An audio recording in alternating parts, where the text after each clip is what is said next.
Tá, eu vou falar sobre as gimnospermas. Então vamos começar falando sobre as principais características evolutivas delas. A principal característica evolutiva das gimnospermas é que elas possuem semente, diferente das briófitas e pteridófitas que não tinham sementes.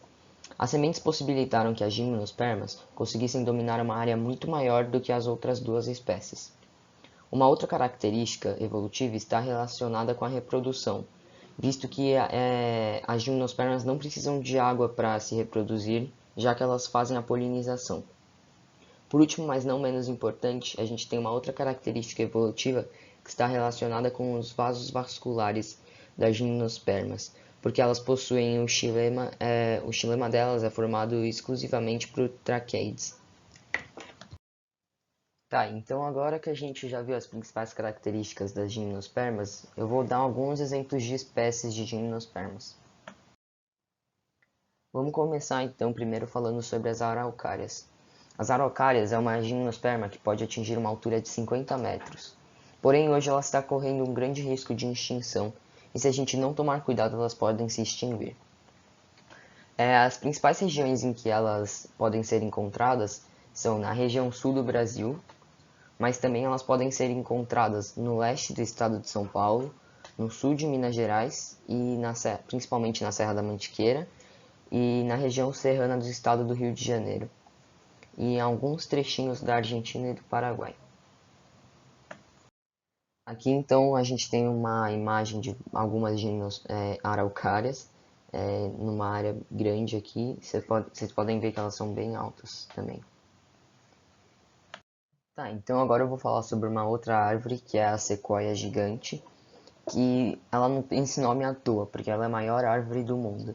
E ela pode ter até 115 metros de altura e 18 metros de diâmetro. Acredita que se no passado ela tenha vivido nas grandes florestas por um pouco do globo todo. Porém, hoje ela apenas surge principalmente na América do Norte, mais especificamente no estado da Califórnia, que tem até ela como símbolo de estado. Tá, daí aqui tem uma imagem bem legal que é para mostrar para vocês terem noção de como é grande uma sequoia gigante. E aqui tá ela em relação a um homem. Então olha o tamanho dela, ela é tipo gigante comparado a esse cara aqui. Tá, agora o próximo grupo que eu vou falar sobre é o cipreste. Ele é um grupo de gimnospermas da família Cupressaceae, não sei se é assim que se pronuncia.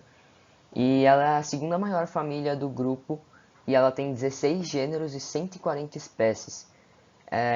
Elas podem ser encontradas no hemisfério norte e são mais espontâneas na região mediterrânea oriental.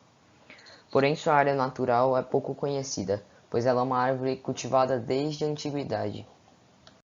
Tá, então aqui eu pus uma imagem de alguns ciprestes e vocês podem perceber que elas são uma árvore em formato de cone e elas têm bastante folhas também. Tá, então agora eu vou falar sobre as características morfológicas e fisiológicas das gimnospermas. Elas possuem raízes, caules e folhas. Elas também têm ramos reprodutivos com folhas modificadas que se chamam estróbilos. Elas também possuem vasos condutores de seiva, xilema e floema. Tá, agora uma curiosidade que eu quis trazer aqui para vocês, que é que eu vou falar sobre uma espécie de gimnosperma eu já citei aqui, que é a sequoia gigante. E como eu já falei, é a maior árvore do mundo, podendo chegar aos 115 metros de altura e 18 metros de diâmetro.